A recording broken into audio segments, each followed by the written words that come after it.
ठीक है बच्चों, देखिए तो निबंध हमको लिखना है जीवन में अनुशासन का महत्व, है ना। इसमें सबसे पहले आप पॉइंट वाइज लिख लीजिए। प्रस्तावना, अनुशासन का महत्व, विद्यार्थी और अनुशासन की शिक्षा और अनुशासन के लाभ। तो सबसे पहले प्रस्तावना में आप क्या लिखेंगे, ठीक है। देखो तो कोई भी चीज़ याद करना उसको चित्रात्मक रूप में देखो। तो सूर्य, चंद्रमा, तारे, ऋतुएं, दिन और रात को आते जाते देखकर आश्चर्य होता है कि जगत में एक सुनियोजित व्यवस्था निर्धारित है। यह सभी जगत में अनुशासन से चलते हैं।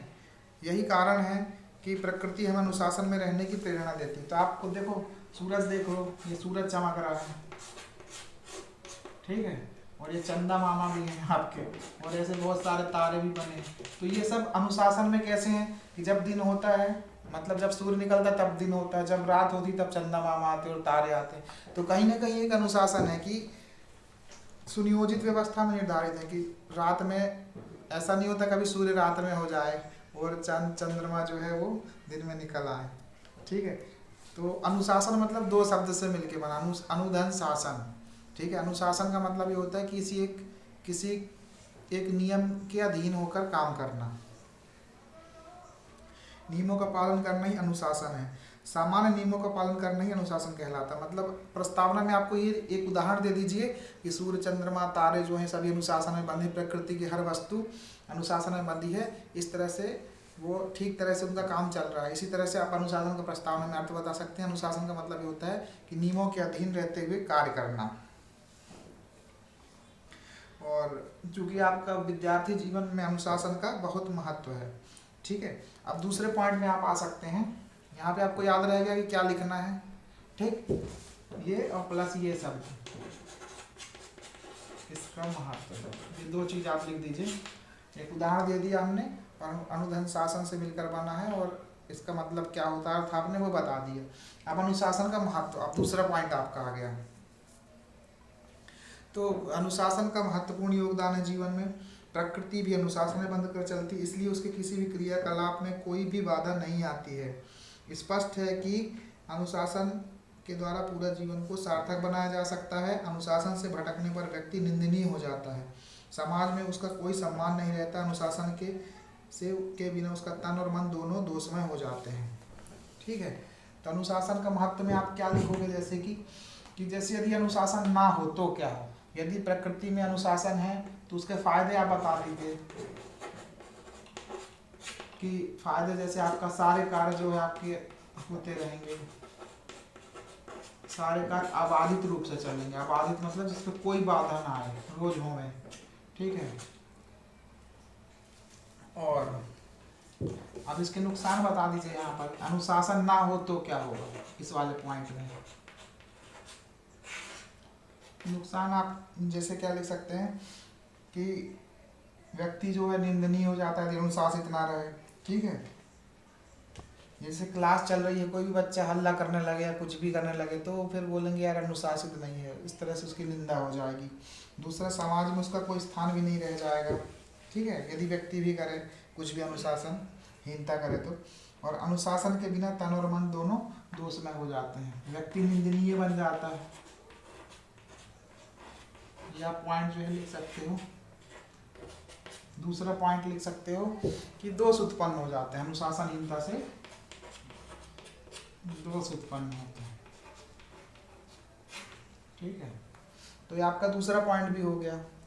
आप अनुशासन का महत्व बता दीजिए और अनुशासन का पालन नहीं करें तो उसके नुकसान बता दीजिए। ये दूसरा पॉइंट भी क्लियर हो गया। और तीसरा पॉइंट है आपका विद्यार्थी और अनुशासन। ये जो तीसरे पॉइंट में आप क्या लिख सकते हो कि विद्यार्थी जीवन में अनुशासन की अद्भुत व्यवस्था है। आजकल 5-6 साल की उम्र में बच्चा विद्यार्थी जीवन में प्रवेश करता है। वह प्राथमिक और उच्चतर शाला में पढ़कर वह महाविद्यालय में जाता है। देखिए विद्यार्थी और अनुशासन जो हमारा तीसरा पॉइंट है, उसमें आप देखिए विद्यार्थी की कल्पना करिए, जब बच्चा छोटा रहता है, ठीक है, ये छोटा सा बच्चा है, ये बैग वैग लेके जो है मस्त स्कूल जा रहा है बढ़िया से, ठीक, अनुशासन में है। फिर थोड़ा सा बड़ा होता है, फिर साइकिल वाइकल ले लेता है मिडिल स्कूल में, फिर ये साइकिल से देखिए बढ़िया जा रहा है बच्चा, ठीक। फिर और बड़ा होता है, फिर थोड़ा सा बाइक वाइक ले लेता है, ठीक है, मस्त बाइक वाइक आ गई इसकी हीरो होंडा, ठीक, मस्त चश्मा वश्मा लगा के तैयार होके जा रहा है, मस्त टोपी वोपी कैप पहन के। तो इस तरह से बच्चे का विकास होता जा रहा है। तो यहाँ तक तो अनुशासन में रहता है विद्यालय में, 8वीं कक्षा और 12वीं कक्षा तक। फिर जब कॉलेज में जाकर थोड़ा अनुशासनहीनता आने लगती है उसमें। अब देखिए आप समझ गए विद्यार्थी अनुशासन, पूरा बता दीजिए कब क्या क्या करता है और कहाँ पर अनुशासनहीनता आ जाती है। यहाँ पर अनुशासन रहता है, फिर अनुशासनहीनता आ जाती है। अगला पॉइंट है अनुशासन की शिक्षा। ठीक, अब देखते हैं अनुशासन की शिक्षा देता कौन है। तो बच्चा रहता है सबसे पहले अपने परिवार में रहता है, उसके पापा जी, उसकी मम्मी और वो छोटा सा बच्चा, ये छोटा बच्चा है पापा मम्मी के पास है, तो ये परिवार कहलाता है। ठीक है, तो अनुशासन की जो शिक्षा शुरू होती है वो कहाँ शुरू होती है, परिवार से शुरू होती है। आप ये पहला पॉइंट लिख सकते हैं। फिर परिवार के बाद वो अपने आसपास आस पड़ोस मोहल्ले में जाता है, ठीक है, जहाँ उसका घर है, वहाँ से भी वो सीखता है अनुशासन।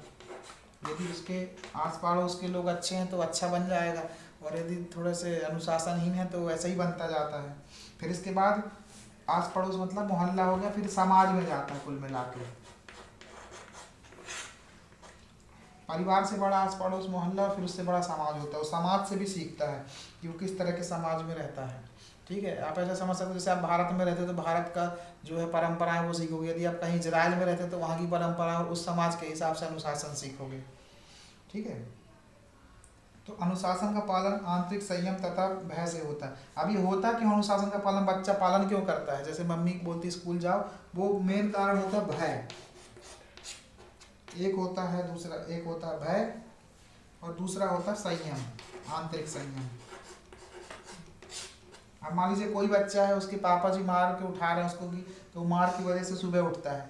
और कोई बच्चा है कि हम सोचते नहीं हमको सुबह पढ़ना है, और अपने आंतरिक संयम रूप से वो आकर के सुबह उठता है। तो ये भय वाला जो अनुशासन है वो अस्थिर होता है। यदि पापा जी कहीं छुट्टी चले गए तो वो फिर उठेगा नहीं उस दिन, क्योंकि भय का कारण गायब हो गया। और यदि उस आत्मसंयम रख रहा है तो वो रहे चाहे ना रहे, पापा भले सोते रहे लेकिन वो खुद उठ जाएगा। तो ये आत्मसंयम वाला जो अनुशासन है वो सही होता है और जीवन भर काम आता है और स्थिर होता है। तो भय वाला जो है आप इसको लिख सकते हो, अनुशासन वो क्या रहेगा, अस्थिर रहेगा। और संयम वाला जो अनुशासन है वो स्थिर रहेगा लंबे समय तक। अब अनुशासन के लाभ देखिए, अब आखिरी पॉइंट है हमारा अनुशासन के लाभ। अनुशासन के लाभ आप कैसे बता सकते हो, बहुत से लाभ है। देखो जीवन में देखो खेल कूद है, ठीक है, जैसे आप क्रिकेट खेल रहे हो या कुछ भी खेल रहे हो, खेल कूद में भी या व्यायाम करोगे अनुशासन से करोगे तो वो चीज़ जो है आप उसमें एक्सपर्ट बनते चले जाओगे।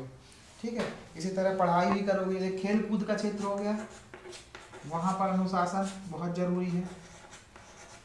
दूसरा आपका शिक्षा का क्षेत्र है, वहाँ पे भी आपको अनुशासन की बहुत ज़्यादा आवश्यकता है। यहाँ पे भी फायदा होगा और यहाँ दोनों जगह फायदा होगा। ठीक है, और सेना में तो सबसे ज़्यादा अनुशासन का महत्व रहता है। ठीक, अनुशासन के द्वारा व्यक्ति स्वार्थ मोह हानि आदि पर नियंत्रण कर सकता है और व्यक्ति अनुशासन में रहकर ही संस्कार और सभ्यता प्राप्त करता है। ठीक है, इस तरह से आप 2-3 पॉइंट लिख सकते हो। इस तरह से आपका पूरा निबंध जो है कंप्लीट हो गया।